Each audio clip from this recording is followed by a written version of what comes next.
This is a scene that we reshot and then ended up going with what we shot originally, which I know is rare, but we did that because this got a little too, it's cool, but I think in the other one it's a little just more of a scare, and we wanted more of a scare than a moment of peril.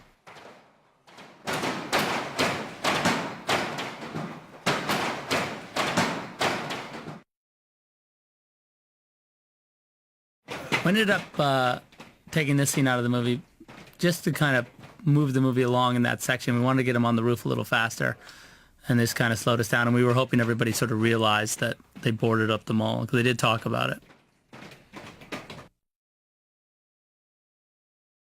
Hey. This is a scene we ended up taking out of the movie because it got a little self-indulgent. It got a little bit, we were a little light on zombies on the day. We needed to also do this, and it just ended up getting a little clumsy. And you can see it's between a sequence where they've just come to the roof and before they find Andy, and when they're kind of looking at the zombies. And zombies, the longer you look at them, the worse they are. So you kind of want to avoid just staring at them like that when you can. Well, sometimes that works. But in this case, it also just tightened up the whole sequence to have that out. This place was important to them. And the jerking off line is, though it is one of my favorite lines, we kind of played Terry differently than he was in the script, and so the jerking off line came across a little different. So if that was you down there, Terry, you'd be jerking off. Probably, yeah.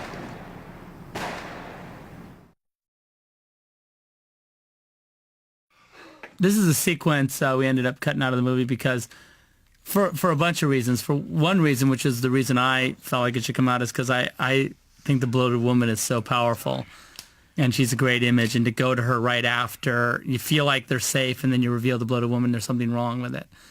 And also, the movie gets a little buddy picture right here. These guys are having their little banter, and it's all about like, oh, open the gate, and they're great, and don't get me wrong, I love them, but, this sequence just got a little... It seemed like tonally inconsistent. Yeah. It was like part Pulp Fiction, part Lethal Weapon. It was just sort of Exactly. different movie. It was a different movie, but, again... But you know what? They sold it, They did. They're good, and there's no two ways about it, but it just ended up being, like, to me, like a clumsy part of the movie. It kind of was tacked on. Yeah. It seemed like a thing, like, on paper we needed right here, but you ended up not needing it. By the way, it was a thing that on paper seemed like we needed right here, and then we didn't. Like, I remember, we were like, yeah, we got to have, like, there's got to be a scare in here somewhere. Yeah, like a fight and a scare. Just crazy.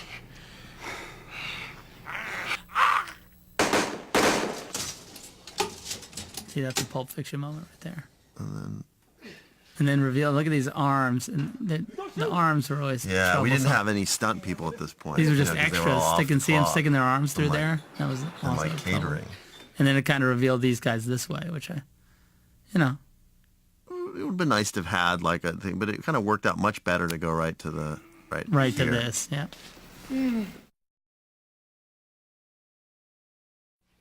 This scene we ended up taking out of the movie just because we ended up turning the sequence into a sort of a montage anyway, with the Richard Cheese song. And so this sequence fell into that world of the living in the mall.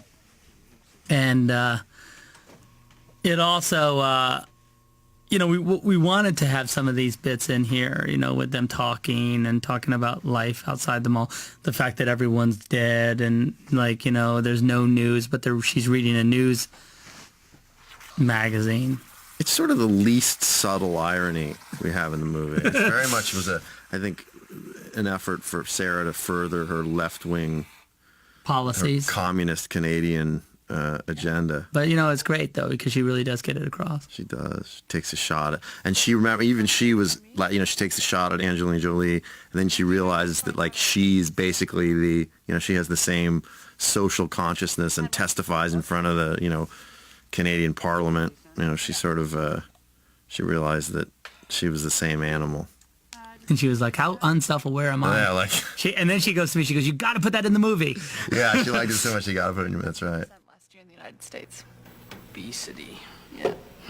And then it created this running gag with Terry making bad coffee. Like, it carried over for a while. Yeah, it was like resonating through like the whole movie. Crazy. Another reason why this is cut was that it's 2 minutes and 34 seconds long. I don't even think we tested this. No, we didn't. Underage workers. But it is fun. Yeah. Like China, right? Yeah, Indonesia. Well, I guess they have little hands, right? It kind of makes sense. They can, like, stitch and stuff. Little stitches, yeah. So and so and so. Stones are coming to town. Stones. Nice. Yeah. We should get tickets. Yeah, I'm absolutely sure that they will still come. Oh, here's good. Angelina Jolie spoke to Congress on refugee issues. Somehow that's still crazy. You know what? She's hot. She can do whatever she wants. Thanks, Terry. No problem. It's good talking to you. You too. Bye. Don't spill.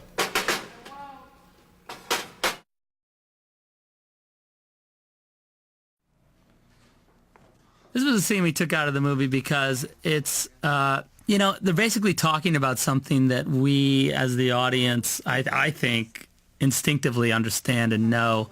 And it's so sort of self-aware that it doesn't really work. I mean, it is a nice moment for Jake and Sarah's characters to kind of get to know each other, but we also felt like in the end that it just slowed the movie down where it didn't need to be. Yeah, it really was. It just plays much better going from that crazy shit on the roof to downstairs, down to hallowed grounds. Yep. Though there is this moment not a right bad there that I scene. like. Yeah, I always liked the scene.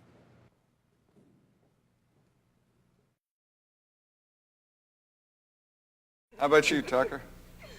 Graceland, I guess. This is a sequence that just got trimmed down because we felt like the most powerful part of this whole sequence was where Jake's character reveals that he was a father. And the fastest way to get to that was, of course, getting to the fact that he had failed at being a husband. The rest of this stuff about him having the hundreds of jobs and also Steve Marcus's, Ty Burrell's quips are fun and funny, and Kim's as well. It's just, in the end, it just slows the movie down to a screeching halt. Starts to go in reverse, back over us, killing us mercilessly. But it was fun to shoot, because look at them all. This will be in the TV version. And we have to make up for all the shit we got to cut to make the TV. To get the length. I thought you worked at Best Buy. I did, but before that, I drove a beer And truck. I also shot this scene in a totally different style than the rest of the movie. It's like Long Lindsay, which I thought was kind of funny. Because I kind of wanted it to feel like, one of those sequences where people are sitting around a table talking, and you always see that kind of long lens candles out of focus in the foreground. I drove a snow plow. I fixed copiers. How many jobs do you have? That hand in the foreground was Glenn about to play the organ. Yeah, that's right. Which was a whole bit we had, but we took it out. Why? I don't know, it just kind of worked out that way.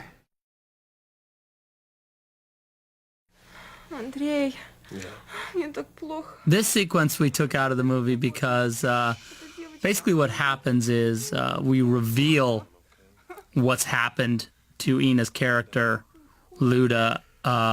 She's been turning. Yeah, after the lights go out. And this kind of ended up stepping on the toes of that a little bit and kind of let you know she was getting sicker and sicker, where it was fun to kind of just find her in a bad state.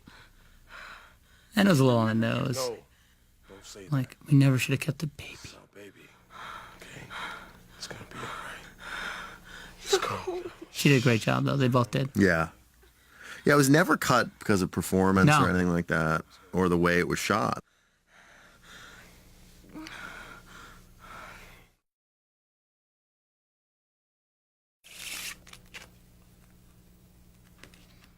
This is just more of that. When we were shooting that sequence with the Cosmo, we just ended up picking up some more of these little bits, and we kind of made this up on the day.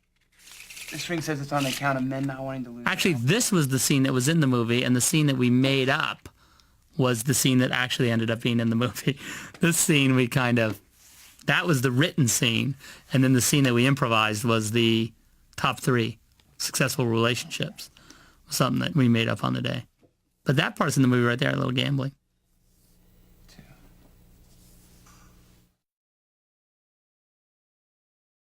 See? This is Ben Cozine's car. We took it out because Josh had the Josh idea Bratman. of just going straight from this. You know nothing's down here. There's nothing wrong with that dog. He's just fucked up. Putting it here because we love that line. Putting it there and have the zombie come right out of the kind of relief of the dog. It worked well. It worked great, but I mean, we always did love this car, and we loved Michael Berry loving this car. It was just And fun. claiming it, which is And cool. claiming Like, it, This right. is my car. Like, you know, what are I you gonna call do with it. it? It's mine. And then the dog just starts barking at him. Look at him. He doesn't like that. And yeah, so it just came out just for the scare. Really, that's why it came out. What's wrong, boy? Nothing's wrong. That dog's just fucked up. Great line. Look what I found for you. Want to try it on? There we go. Setting up Chips's bag, which we Enough with the didn't dog. really need to do. Well, yeah, I mean, it's kind of obvious. A dog has a backpack on. It's like the audience is going to, I think you guys could figure that out. But also, it's like how many dog sequences, dog and girl sequences can you have in the movie? They're never enough. Not We true. could have had hundreds.